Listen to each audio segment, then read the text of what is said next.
toda a honra, toda a glória seja dada a Deus, seja verdadeira em nossos corações, que a gente todos os dias das nossas vidas verdadeiramente pense exatamente isso. Se Ele nos der, Ele é Deus; se Ele não nos der, Ele continua sendo Deus; se Ele fizer, Ele é Deus; se Ele não fizer, Ele continua também sendo Deus em nossas vidas. Isso, quando a gente tem essa certeza e adora a Deus em espírito e em verdade, e verdadeiramente a gente não se importa por lutas, por aflição, ou a mesmo por esperar a que Deus olhe e volte seus olhos para nós, porque Ele vai olhar, Ele está olhando, Ele está fazendo.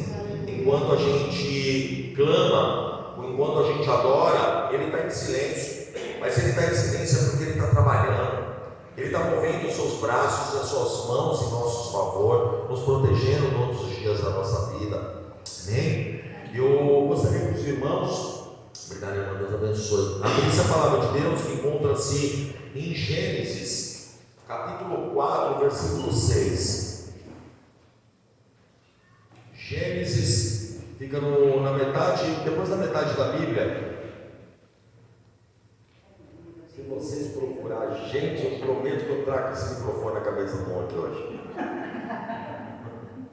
Gênesis 4, versículo 6.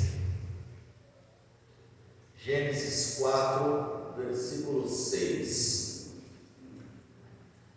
A palavra de Deus nos diz assim: o Senhor disse a Caim: por que você está furioso? Por que se transtornou o seu rosto? Se você fizer o bem, não será aceito, mas se não o fizer, saiba que o pecado ameaça a porta. Ele deseja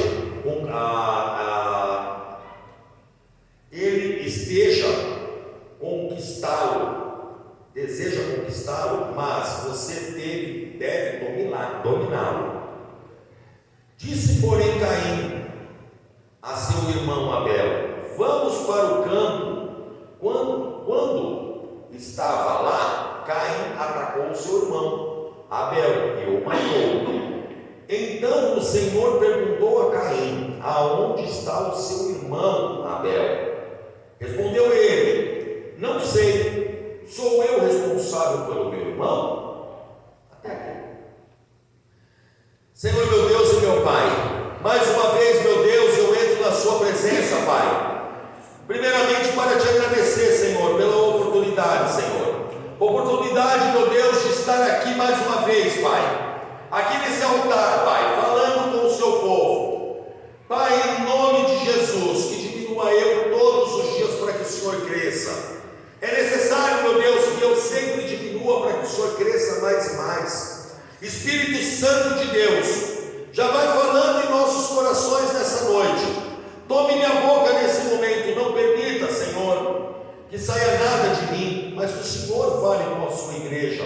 Mas te peço também, Pai, fale comigo, Pai, mais uma vez, em nome de Jesus. Amém? Pode se sentar aplaudindo a Jesus.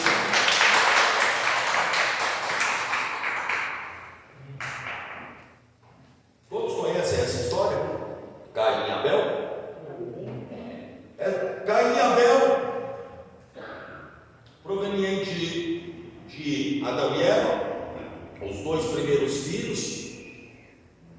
Eles percebendo e ouvindo as histórias dos seus pais, que viviam no paraíso, aonde tinham Deus Pai para conversarem como um amigo face a face todos os dias, mas mediante um erro, mediante uma desobediência, os seus pais foram banidos do paraíso. Os seus pais foram jogados para fora do paraíso e retirado deles a presença de Deus. Um dia, os dois conversando, Caim e Abel tiveram uma ideia: vamos fazer algo para chamar a atenção do papai? Vamos fazer algo para chamar a atenção do nosso Criador? Vamos fazer algo Deus Pai, e eles resolveram montar um holocausto a Deus, para chamar a atenção de Deus. Eles estavam desesperados, ficaram curiosos, ficaram encantados, quando seu pai, Adão, sua mãe Eva, relatou para eles como era essa intimidade com Deus, e como era bom e como era belo estar no paraíso. E nisso, eles ficaram muito aflitos e dizendo: a gente quer voltar a essa intimidade com Deus, voltar a ter essa aliança com Deus, voltar a poder olhar para Deus diretamente, sem empecilho, e dizer: Senhor, está aqui o seu filho, estou aqui, Senhor. De repente até pode estar pensando, eles estavam pensando em voltar essa aliança, até como uma maneira de chegar diante de Deus e falar para Deus: nos devolva aquela terra que era de Adão e Eva, dos meus pais, uma terra sem sofrimento, uma terra sem morte, uma terra ao qual eles eram soberanos sobre todas as terras, soberanos sobre todos os animais. E eles tiveram essa ideia, o como fazer para chamar a atenção de Deus, para a gente atingir esse objetivo. Como a gente vai fazer para poder Deus nos ouvir? E não é assim nas nossas vidas. Quantas vezes a gente está passando por luta, passando por prova, ou querendo mesmo de volta aquilo que um dia a gente teve, aquela paz de espírito, aquele emprego, aquela comunhão com o próprio Deus, e a gente fica pensando como fazer, Senhor, a nossa pergunta para Deus todos os dias: como chegar novamente a essa intimidade contigo, Senhor? E eles têm uma sacada: vou chamar a atenção de Deus hoje para nós. Quem sabe Deus não olha para nós de uma forma como olhava para nossos pais lá no Jardim do Éden, e a gente não pode conquistar tudo isso novamente. Montam um holocausto a Deus. Abel vai ter essa sua melhor criação, tudo que tinha de melhor, os seus novilhos gordos, aqueles sem mancha, sem mácula, e leva ao altar como sacrifício e oferece a Deus: Senhor, aqui está o meu holocausto a ti. Ele dá do melhor, ele busca aquilo do fundo da sua alma, sem pensar se era aquela ia fazer falta ou se eu ia deixar de fazer falta, aquele novilho. Mas ele entrega tudo o do melhor para Deus, tentando buscar verdadeiramente a face do Senhor. Caim, por um outro lado, o irmão mais velho: vou fazer igual. Só que ele vai na plantação, ele pega aquelas cenouras que já estão murchas, jogadas, pega aquelas alfaces já meia comida pelas formigas, aquelas hortaliças já que não tem mais serventia nenhuma, enche um cesto como esse, chega lá, põe diante do altar do holocausto e oferece a Deus. Deus lá de cima, olhando para aquela atitude daqueles dois irmãos, recebe de bom grado a oferta e o holocausto dado por Abel. Mas a de Caim, a primeiro momento, ele não consome aquele holocausto, mas a palavra de Deus também não diz que ele rejeita. Ele simplesmente ignora aquele holocausto feito. Mas o de Abel, ele demonstra que gostou e aceita aquele holocausto e consome aquele holocausto. Abel começa a conversar com Caim e dizendo para ele: conseguimos atingir e chamar a atenção de Deus novamente. Vamos contar para nosso pai, para nossa mãe, que houve aqui sim uma manifestação de Deus. Deus estava calado, Deus estava bravo, Deus não queria mais saber de nós. Mas hoje Ele ouviu e aceitou o meu sacrifício.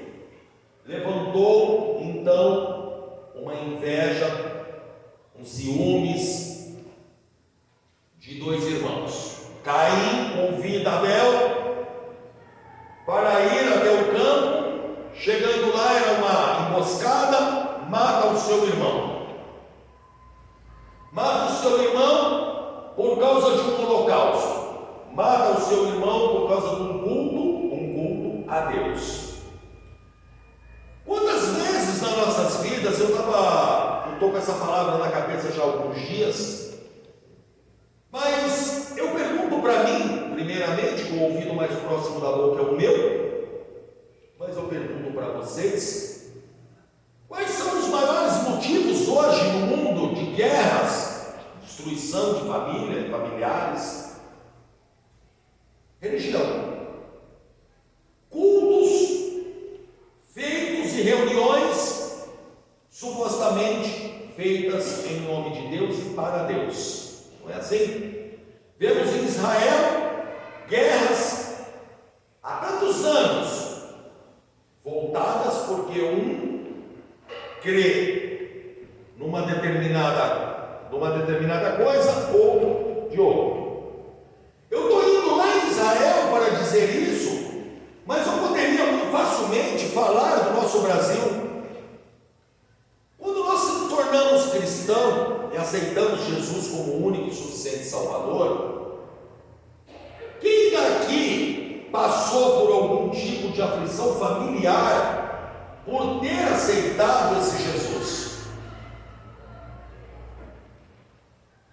Vejo dentro da minha família, e quando eu digo família, eu não estou falando só de irmãos, mas eu falo de tios e o pessoal abrangendo todo mais a família. Eu sou evangélico, eu vou à igreja todos os dias. Deus aceita a minha oferta de sacrifício, Deus aceita o meu holocausto, mas o seu não. Se retire da minha presença, porque a palavra diz para eu não me assentar às rodas dos escarnecedores. Mas Jesus Cristo, Ele vem para nos ensinar em Mateus capítulo 22, versículo 36 em diante. Perguntam para Ele: mestre, qual o maior mandamento da lei? É uma pergunta que fizeram para Jesus. E Ele responde para nós no versículo 37, capítulo 22. Jesus respondeu: ame ao Senhor, o seu Deus, de todo o seu coração, e de toda a sua alma, e de todo o seu entendimento. Este é o primeiro e maior mandamento. E o segundo é semelhante a ele: ame ao seu próximo como a si mesmo. Quando eu vejo essa passagem de Caim e Abel, aonde Caim mata Abel por causa de um culto feito a Deus, fico perguntando para mim quantas pessoas, quantas almas não são mortas espiritualmente, não fisicamente, mas algumas até fisicamente sim. É um pouco mais raro, mas acontece. O mais natural é matar espiritualmente, por causa de holocaustos e cultos para chamar a atenção de Deus. Mas eu vejo que no capítulo 4, versículo 9 de Gênesis, Deus então o Senhor perguntou a Caim: aonde está o seu irmão Abel? Olha que interessante essa pergunta de Deus. Deus tudo sabe, Deus tudo vê, conhece o nosso passado, o nosso presente, conhece o nosso futuro, mas Ele faz questão de chegar diante de Caim e perguntar para ele: vocês fizeram culto a mim? Legal. Fizeram um holocausto? O seu irmão deu o melhor, você deu mais ou menos? e por esse motivo eu não olhei para o seu. Mas a pergunta que eu faço para você agora, Abel, é: aonde está o seu irmão? Aonde está o seu irmão? O que serve os cultos? O que serve reuniões? O que serve de doutrinas humanas? Se não para adorar o único digno de toda adoração e todo louvor, que é Deus. Mas temos que adorar a Deus todos os dias e glorificar o nome santo de Deus, sim. Mas temos também que amar o nosso próximo como a si mesmo, porque Deus lá de cima, quando olhar para nós e quando chegar o grande dia, a pergunta que Ele vai fazer para mim, vai fazer para você, é: onde está o seu irmão? O que foi feito pelos aquele seu irmão que tanto precisou de uma oração? O que foi feito por aquele irmão que ia para a macumbaria, ou era católico, ou era testemunha de Jeová, não importa, ou era mesmo ateu? Onde ele está? Por que ele não está contigo? Por que você não fez aquele Marcos 16:16, ide pelo mundo e pregai o Evangelho? Se o mandamento de Deus hoje é amar a Deus sobre todas as coisas, mas também o próximo como a si mesmo. O ensinamento de hoje que Deus pede para trazer para mim, primeiro, depois para vocês, porque o meu ouvido é mais próximo da boca, por isso que eu sempre falo isso, é sim se preocupar em agradar a Deus, é sim estar fazendo holocaustos e falando para Deus que a gente ama Ele, todo louvor, toda adoração, Ele é digno de tudo isso. Mas, num segundo plano, cuidar um dos outros, cuidar do seu irmão de uma forma amorosa, cuidar do seu irmão de uma forma sobrenatural, como se você gostasse que cuidasse de você. Como que você gostaria de ser tratado? Da maneira que você quer ser tratado, trate o seu irmão. O que adianta oferecer cultos a Deus, seguir doutrinas hoje do homem, doutrinas aonde na grande maioria das vezes, doutrinas humanas que só matam pessoas, e pessoas cada vez mais se retiram de igrejas e da presença do Senhor por causa do excesso de religiosidade. Eu sou santo, eu vou para a igreja, eu sou pastor e eu não me misturo com a gentalha.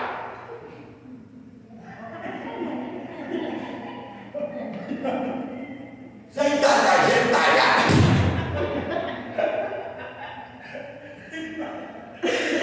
Aí vem a dona Florinda e espanca o coitado que não tinha nada a ver com a história. Quem já viu isso? É isso?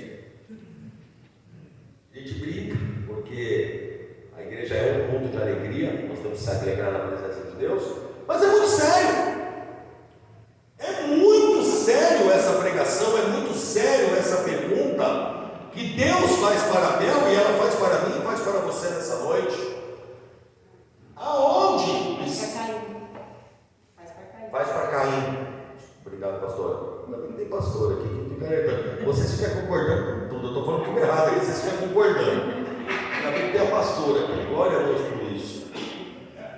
E está escrito aqui. Eu não lembro que eu sou o Rina. E disse, porém, para Caim: aonde está o seu irmão? E naquele mesmo momento que ele responde, o cara é bocudo ainda, como muitos que eu conheço: não sei, sou eu responsável pelo meu irmão? Falso dissimulado, né? Assassino, de acabar de matar o seu irmão, e acha que pode enganar Deus. Tem mais essa aí, que é o pior de tudo, porque se naquele momento Caim chegasse e dissesse para Deus, com sinceridade: Meu irmão está morto. Ele ofereceu um sacrifício, eu também ofereci, o Senhor olhou o dele, não olhou o meu, e eu fiquei com raiva, e no momento de fúria eu matei ele. E te peço perdão por isso. Poderia ser perdoado? Não sei. Não sou Deus, não sou juiz e nem quero ser. Nem quero ser juiz. Mas poderia, né? Era um passo em direção do certo. Errar é humano. Existindo um erro, é burrice. Não pode. Poderia muito bem se arrepender e voltar ao seu bom caminho. E de repente, Deus poderia ter misericórdia da vida de Caim. A pessoa pisa na gente na mão. Perdoa, perdoa mais essa de novo, você vai, mas não sei mesmo. Você gente assim, perdoa, até você faz, eu pego 500, você me doa, pide, você conta. Amém. Não entendi por Deus, não entendi, mas depois você me conta na hora que eu descer, porque aqui na época o pastor não escuta direito, mas depois você vai me contar essa história que eu quero saber. Mas, voltando para a palavra de Deus, a pergunta que a gente faz hoje um para os outros e para si mesmo: o que devemos aprender com essa pregação de hoje, com essa palavra que Deus chama a atenção para mim?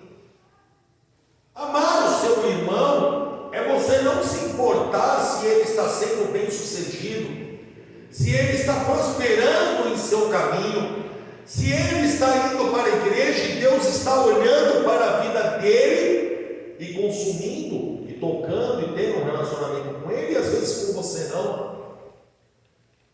Ou mesmo que você está sendo bem sucedido, você está tendo essa comunhão com Deus, independente disso, temos que amar o nosso irmão, temos que voltar a Deus de todo o coração, mas sim amar o próximo como a si mesmo.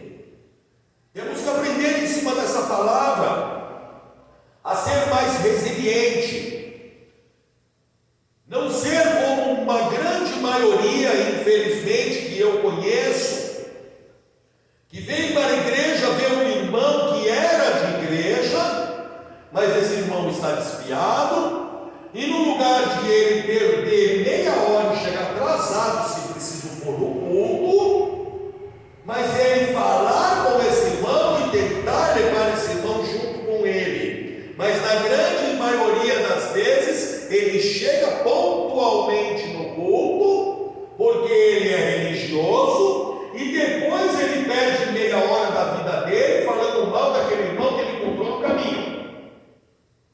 Estou errado? Nós não fazemos isso. Mas eu vejo muito isso acontecer. Uma coisa absurda que a gente vem para a igreja, e muitas das vezes, nós não, mas eu já vi muito isso, e nós falamos sim sobre o nosso irmão, mas falamos: está vendo aquele irmãozinho? Deus o livre, desviou, mas também eu já sabia que aquela cara.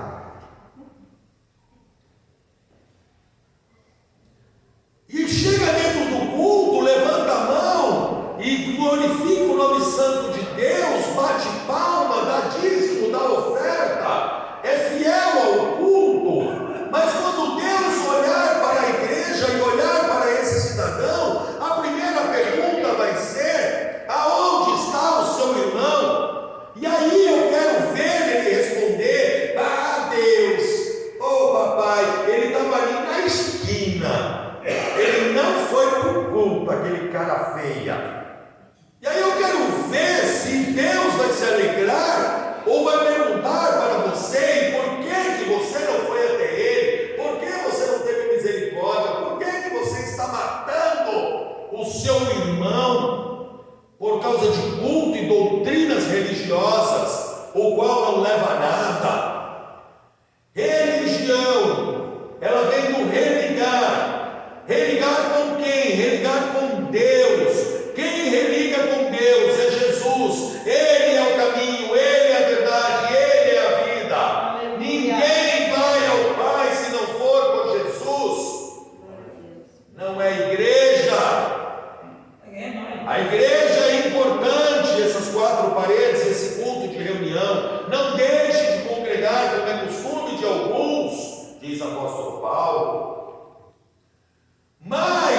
quando chegar aqui, se preocupe sim em fazer o seu melhor para Deus, glorificar o nome santo de Deus, mas se preocupe também se aquele irmão, ele almoçou, se ele jantou, se no frio ele tem coberta, como ele está. Ligue para o seu irmão.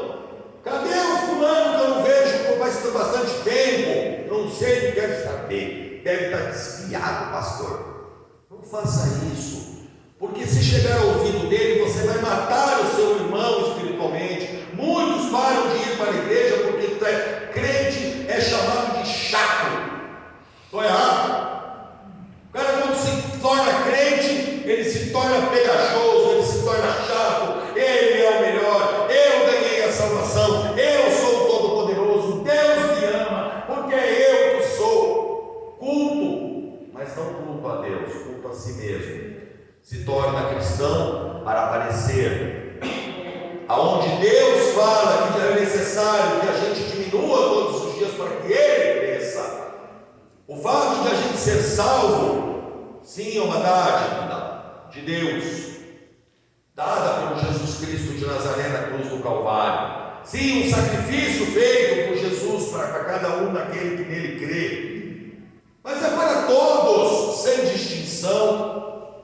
Jesus fala que Ele não quer perder nenhum. Nenhum Ele quer perder. Então o seu irmão é tão importante quanto você. Existe salvação, existe galardão. O galardão são premiações que você vai ganhar no céu e que você vai apresentar os seus frutos dados.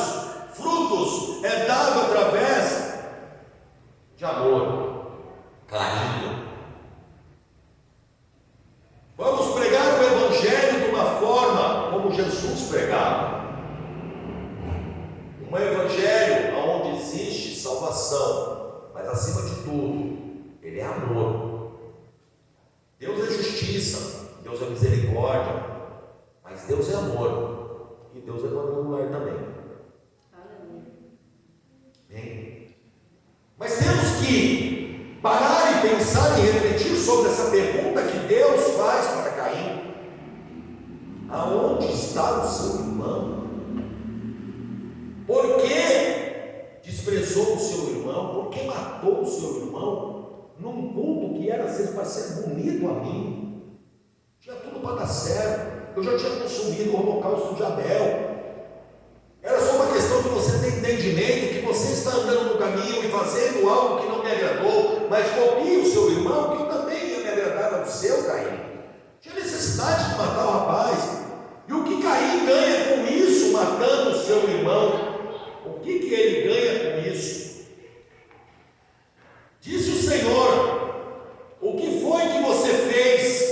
Escute: da terra o sangue do seu irmão está chamando. Agora amaldiçoado é você pela terra, que abriu a boca para receber da sua mão o sangue do teu irmão. Quando você cultivar a terra, esta não lhe dará mais da sua força. Você será um fugitivo, errante pelo mundo. E disse Caim ao Senhor: meu castigo é maior do que posso suportar. E naquele momento, o que ele estava tentando fazer e consertar o que o pai fez de errado lá atrás, que é o Adão e Eva, ele piora tudo a situação. Ele piora tudo. Ele vai para melhorar a situação, para chamar a atenção de Deus, ele acaba irritando mais a Deus ainda. Ele acaba ainda fazendo algo ainda terrível contra Deus, contra o seu irmão, aos olhos de Deus e para o seu irmão. O que queremos quando Deus perguntar para nós: aonde está o seu irmão? Eu vou dizer para ele: Senhor, ele está aqui. Ele está aqui na igreja. E se hoje ele não está na igreja, é porque realmente ele não pôde vir, ele está trabalhando. Ou se ele não está trabalhando, é porque ele está enfermo. Mas não importa, Senhor, porque eu, ao sair hoje do culto, eu vou lembrar e vou ligar para ele e dizer: meu irmão, como que você está?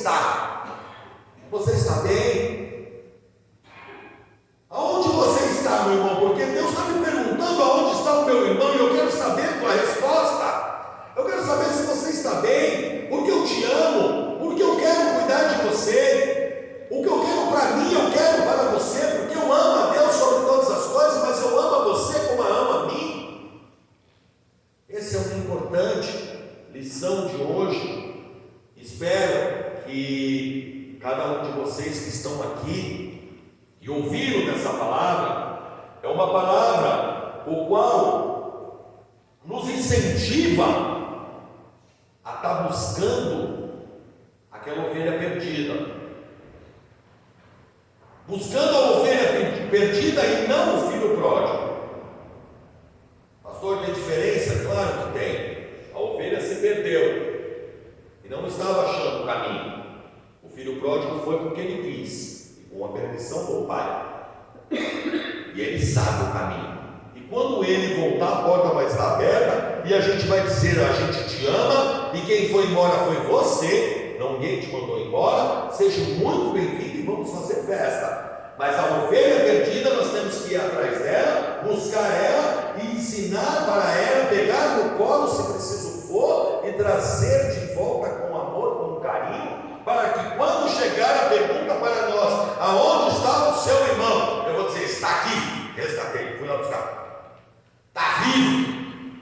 Não discriminei, não matei, não julguei. Pelo contrário, eu amei ele como eu queria ser amado um dia. E por amar o Senhor em primeiro lugar, eu amo ele. Porque temos que ser imagem e semelhança de Deus. Temos que ser. Quando Deus fala, Jesus fala para nós que nós somos a luz do mundo, o sal da terra, nós temos que fazer diferentes. Mas não temos que ser indiferentes com o irmão. Ser diferente é fazer a diferença. Ser indiferente é: não olho para você, sai fora, você vai ser certificado. Eu sou. Estou brincando. Vocês entenderam a mensagem de hoje? Pastora, você controla.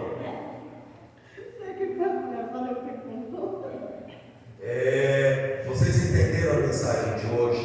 Ela é uma mensagem muito importante para nós que somos cristãos. E se Deus permitiu que eu trouxesse essa mensagem hoje, é porque Ele quer falar comigo, Ele quer falar com vocês.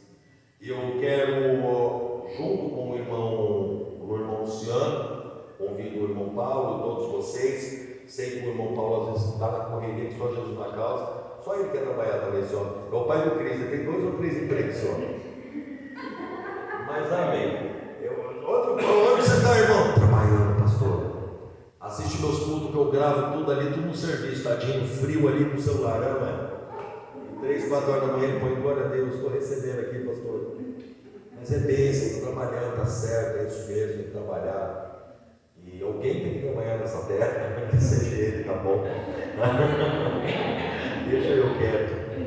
Mas eu queria, voltando no que eu queria dizer, eu queria convidar quem está aqui hoje, aproveitar que é uma quarta-feira, estamos em pouca gente, mas não importa, e dizer para vocês que ovelha gera ovelha. Eu, como criador de cachorro, eu entendo isso hoje. Eu não gero cachorro, eu cuido de cachorro. Não ri não, irmão, você está zoando, né, cara? Está me chamando de cachorrinha. Mas eu cuido de cachorro, mas quem gera ovelha é ovelha. O teu testemunho, o seu amar ao próximo e em buscar o próximo, vai gerar mais um. E vai gerar mais um. O irmão foi em cruzeiro, não é isso, irmão? Comprou um monte de panfleto de evangelismo. E está maluco para sair fazer evangelismo. Já levou um monte, já consagrou, está orado, autorizado pelo próprio Deus, abençoado. Aonde esse folheto encostar, na mão de quem encostar, vai ser uma semente jogada para o reino. Vai se perder, o pássaro vai comer, a rocha vai cobrir, os espinhos vão sufocar, julgar, mas a nossa parte a gente vai fazer, porque quando chegar para nós e perguntar aonde está o seu irmão, eu vou dizer: está ali com o panfleto que eu entreguei, Senhor. Estou errado? É a parte que estou fazendo.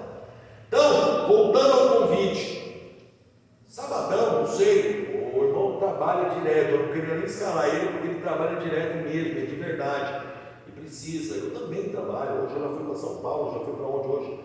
Eu até me pergunto, você que ontem eu estava em Campinas, ontem? Foi Campinas.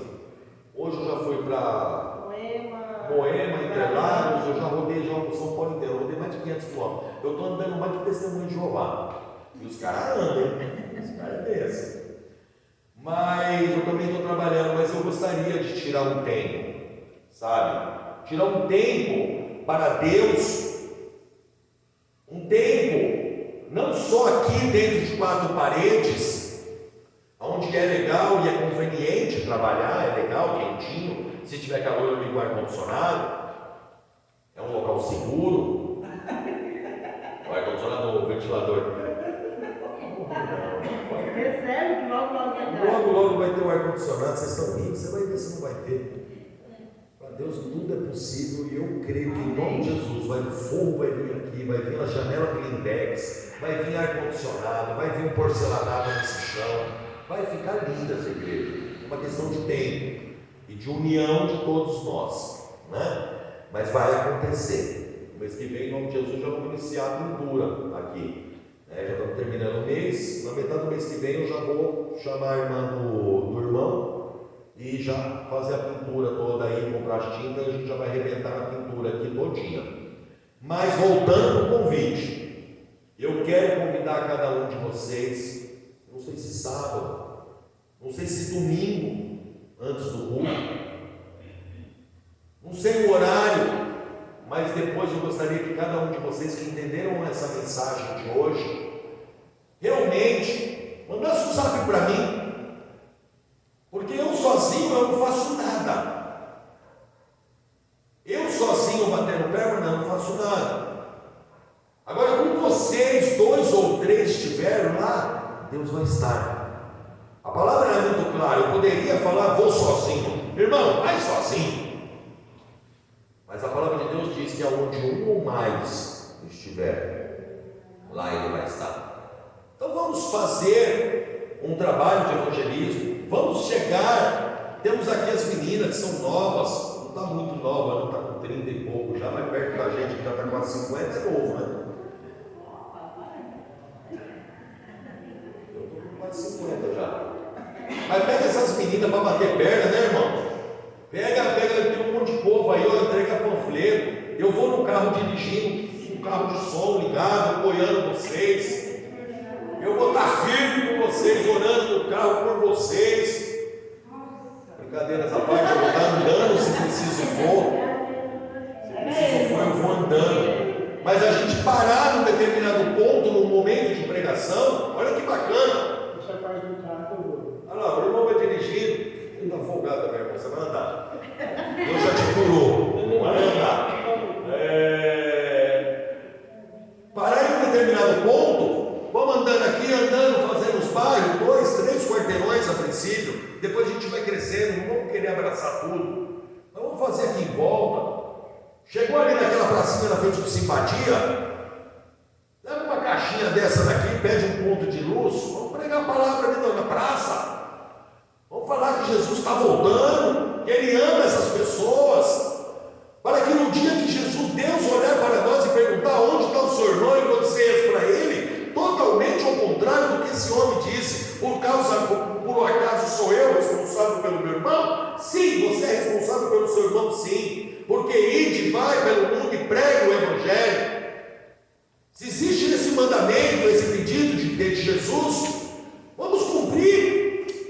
Vamos fazer para encher a igreja, para ficar bonito, para o pastor ver? Não é isso aí não.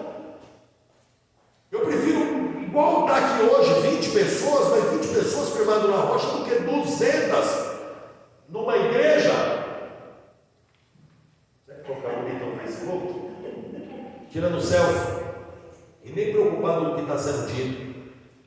Mas aqui essa igreja, quando a gente prega, eu sinto que vocês, cada um de vocês, estão prestando atenção, vocês estão aprendendo, vocês estão colocando em prática todos os dias, e isso agrada não a mim, mas agrada a Deus, porque eu tenho que estar aqui de quarta, de terça, quinta e sexta e domingo. Se tiver 1, tiver 10, tiver 50, 100, eu vou estar aqui do mesmo jeito, pregando. E do mesmo jeito, cheguei pregando a congregação aqui em cima para Viviane. Abri as portas, não veio ninguém na congregação que a gente montou ali, eu e o pastor Cid. Mas a Viviane estava lá, o Espírito Santo estava lá. E ali eu preguei para ela, do jeito que eu estou pregando para vocês. E ela fez louvor para mim. Então, mas é importante para a gente ter esse respaldo na hora que chegar a pergunta para nós: aonde está o seu irmão? Aonde está o seu irmão? Senhor, eu sou responsável por ele, sim. Eu fui lá, eu amei, eu entreguei. Se ele não veio, agora o Senhor vai conversar com ele, a minha parte eu fiz. É mais bonito do que dizer: eu não estou nem aí para ele, o problema é seu. Me liguem essa semana, mande um WhatsApp. A gente fala isso de púlpito, todo mundo balança a cabeça e diz assim: eu vou embora, passar 10 dias, não toca meu telefone para nada. E não aconteça isso dessa vez, senão eu vou zoar vocês na próxima vez. Me ligue, verdade. Pastor, eu posso ir tal dia. Pastor, eu posso ir tal hora. Pastor, porque a gente dentro do grupo mesmo da nossa igreja, ele vai falar 10, ele vai falar 11, eu vou falar meio-dia, ela vai falar 3 horas da tarde. A gente vai chegar num senso comum e dizer: então, meio-dia e 50 é legal para todo mundo? É, vamos, quanto tempo? Meia hora, 1 hora? Não importa, 1 horinha só por dia. Durante um dia por semana que seja, vamos começar assim. Ou de 1 pula para 2, 2 pula para 3. Mas vamos todos unidos. Não adianta o irmão sozinho. Não adianta, claro que adianta, está fazendo a parte dele. Mas não é mais legal se a gente sair numa troca, um arrastão de rua? Então vamos fazer isso em cima dessa palavra que veio hoje para nós. Amém? Fique de pé no seu lugar, que eu quero orar por você. Amém? Claro. Em cima da palavra que o pastor